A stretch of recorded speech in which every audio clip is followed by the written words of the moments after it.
नमस्कार मित्रांनो, आज आपण असा विषय समजून घेणार आहोत ज्यावरून महाराष्ट्रात हजारो कुटुंबांमध्ये वाद निर्माण होतात, भावंडांमध्ये भांडणे होतात, न्यायालयात खटले चालतात आणि अनेक वेळा आई-वडिलांच्या मृत्यूनंतर वर्षानुवर्ष मालमत्तेवरून संघर्ष सुरू राहतो। प्रश्न आहे, आई-वडील त्यांच्या मालमत्तेची नोंद किंवा हस्तांतरण फक्त एका मुलाच्या नावावर करू शकतात का? जर इतर मुलांना किंवा मुलींना काहीच दिले नाही तर ते कायदेशीर आहे का? इतर वारस काय करू शकतात? कोणत्या परिस्थितीत अशा व्यवहार वैध असतो आणि कोणत्या परिस्थितीत त्याला न्यायालयात आव्हान देता येते? या विषयाबाबत समाजामध्ये अनेक गैरसमज आहेत। काही लोक म्हणतात आई-वडील त्यांच्या मालमत्तेचे पूर्ण मालक असतात, त्यामुळे ते ज्याला हवे त्याला मालमत्ता देऊ शकतात। काही लोक म्हणतात की एका मुलाच्या नावावर केलेली मालमत्ता आपोआप बेकायदेशीर असते, पण वास्तव यापेक्षा खूप वेगळे आहे। त्यामुळे सर्वप्रथम आपण एक मूलभूत कायदेशीर तत्व समजून घेतले पाहिजे। कोणत्याही मालमत्तेबाबत निर्णय घेण्यापूर्वी सर्वात महत्त्वाचा प्रश्न असतो की ती मालमत्ता कोणत्या प्रकारची आहे, कारण प्रत्येक मालमत्तेवर एकच नियम लागू होत नाही। काही मालमत्ता स्वकष्टार्जित असतात, काही वडिलोपार्जित असतात, काही संयुक्त कुटुंबाची असते, काही वारसा हक्काने दिलेली असते आणि प्रत्येक प्रकारावर वेगळे कायदेशीर नियम लागू होतात। आता सर्वप्रथम स्वकष्टार्जित मालमत्तेबाबत बोलूया। समजा एखाद्या व्यक्तीने स्वतःच्या कष्टाने जमीन खरेदी केली, स्वतःच्या उत्पन्नातून घर बांधले, स्वतःच्या पैशातून प्लॉट घेतला, अशा प्रकारची मालमत्ता सामान्य त्याची स्वकष्टार्जित मालमत्ता मानली जाते। अशा परिस्थितीत त्या व्यक्तीला त्या मालमत्तेबाबत मोठे स्वातंत्र्य असते। ती मालमत्ता विकू शकतात, दान करू शकतात, मृत्यूपत्र तयार करू शकतात किंवा एका मुलाच्या नावावर करू शकतात। अनेक वेळा आई-वडील त्यांच्या स्वकष्टार्जित मालमत्तेचा काही भाग किंवा संपूर्ण मालमत्ता फक्त एका मुलाच्या नावावर करतात। काही वेळा तो मुलगा त्यांची सेवा करत असतो, काही वेळा त्यांच्या सोबत राहत असतो, काही वेळा त्याने आर्थिक मदत केलेली असते, काही वेळा ते आई-वडिलांची स्वतःची इच्छा असते। कायदा प्रत्येक वेळी अशा निर्णयात हस्तक्षेप करत नाही, कारण मालमत्ता त्यांची स्वतःची असते। त्यामुळे स्वकष्टार्जित मालमत्तेबाबत आई-वडिलांना सामान्यतः मोठा अधिकार असतो।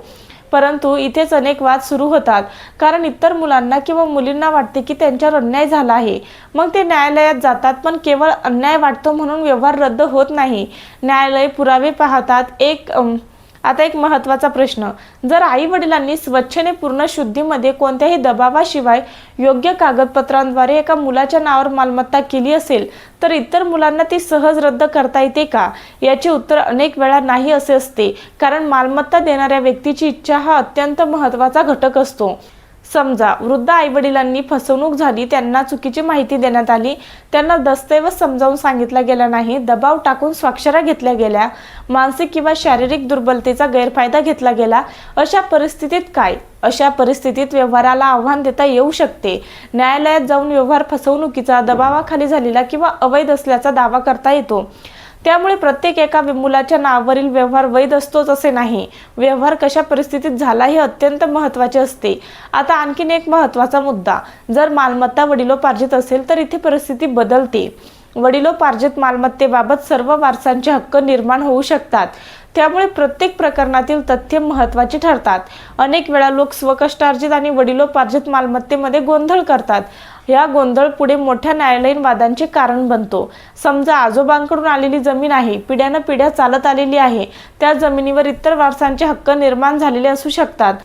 अशा परिस्थितीत संपूर्ण जमीन फक्त एका मुलाच्या नावावर करण्याचा प्रयत्न झाला तर इतर वारस आक्षेप घेऊ शकतात। त्यामुळे सर्वप्रथम मालमत्तेचे स्वरूप समजून घेणे अत्यंत आवश्यक असते। आता अनेक लोक विचारतात की आई-वडील एका मुलाच्या नावावर मालमत्ता कोणत्या मार्गाने करू शकतात? यासाठी अनेक कायदेशीर मार्ग असू शकतात। उदाहरणार्थ दानपत्र, खरेदी खत, मृत्यूपत्र, कौटुंबिक व्यवस्था, हक्क सोडपत्र किंवा इतर कायदेशीर दस्तऐवज। प्रत्येक दस्तऐवजाचे परिणाम वेगळे असतात। उदाहरणार्थ मृत्यूपत्र आणि दानपत्र यामध्ये मोठा फरक असतो।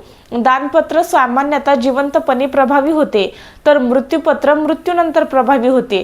यामुळे कोणता मार्ग वापरला आहे हे देखील महत्त्वाचे ठरते। अनेक वेळा एक मुलगा आई-वडिलांसोबत राहतो, त्यांची काळजी घेतो, त्यांचा उपचार खर्च करतो। इतर मुलं वेगळी राहतात, मग आई-वडील त्या मुलाच्या नावावर मालमत्ता करतात।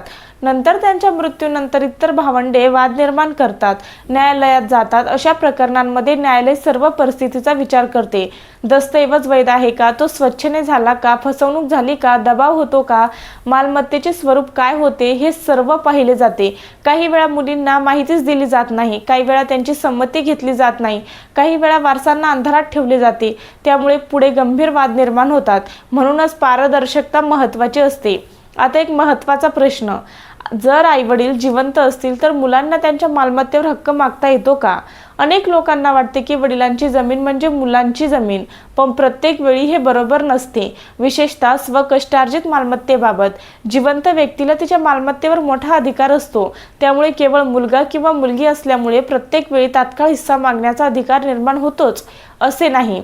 आता आणखीन एक गंभीर बाब पाहूया. काही वेळा एका मुलाच्या नावावर मालमत्ता करून घेतल्यानंतर तोच मुलगा आईवडिलांना घराबाहेर काढतो, त्यांची काळजी घेत नाही, त्यांना त्रास देतो. अशा प्रकारची अनेक प्रकरणे न्यायालयात आलेली आहेत. त्यामुळे ज्येष्ठ नागरिकांनी मालमत्ता हस्तांतरित करताना अत्यंत सावधगिरी बाळगली पाहिजे. केवळ भावनिक विश्वासावर मालमत्ता देणे धोकादायक ठरू शकते.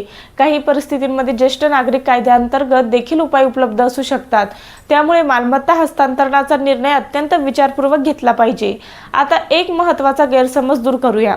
अनेक वेळा लोक म्हणतात की एका मुलाच्या नावावर मालमत्ता केली म्हणजे इतर सर्व वारसांचे हक्क कायमचे संपले.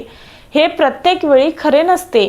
जर व्यवहारात फसवणूक, दबाव, खोटी माहिती, बनावटपणा किंवा कायदेशीर दोष असतील तर इतर संबंधित व्यक्ती न्यायालयात आव्हान देऊ शकतात. ते केवळ दस्तऐवज तयार झाला म्हणून वाद संपतो असे नाही. न्यायालयीन तपासणीची शक्यता कायम असते. म्हणूनच योग्य कागदपत्रे, योग्य प्रक्रिया आणि पारदर्शक व्यवहार अत्यंत आवश्यक असतात. आज महाराष्ट्रात हजारो खटले हे मालमत्ता एका मुलाच्या नावावर केल्यामुळे निर्माण झालेले आहेत. काही ठिकाणी पालकांची इच्छा खरी असते, काही ठिकाणी फसवणूक असते, काही ठिकाणी मालमत्तेचे स्वरूप चुकीचे समजले असते, काही ठिकाणी वारसांना माहिती दिलेली नसते आणि याच कारणांमुळे पुढे अनेक वर्षे न्यायालयीन संघर्ष सुरू राहतो. या विषयाचा निष्कर्ष अत्यंत स्पष्ट आहे. आई वडील त्यांच्या स्वकष्टार्जित मालमत्तेबाबत अनेक परिस्थितींमध्ये एका मुलाच्या नावावर मालमत्ता करू शकतात, परंतु प्रत्येक प्रकरणातील तथ्य महत्त्वाचे असतात. मालमत्तेचे स्वरूप, दस्तऐवजाचा प्रकार, व्यवहाराची परिस्थिती, फसवणूक किंवा दबाव होता का हे सर्व तपासावे लागते. वडिलोपार्जित मालमत्ता आणि स्वकष्टार्जित मालमत्ता यामध्ये महत्त्वाचा फरक आहे.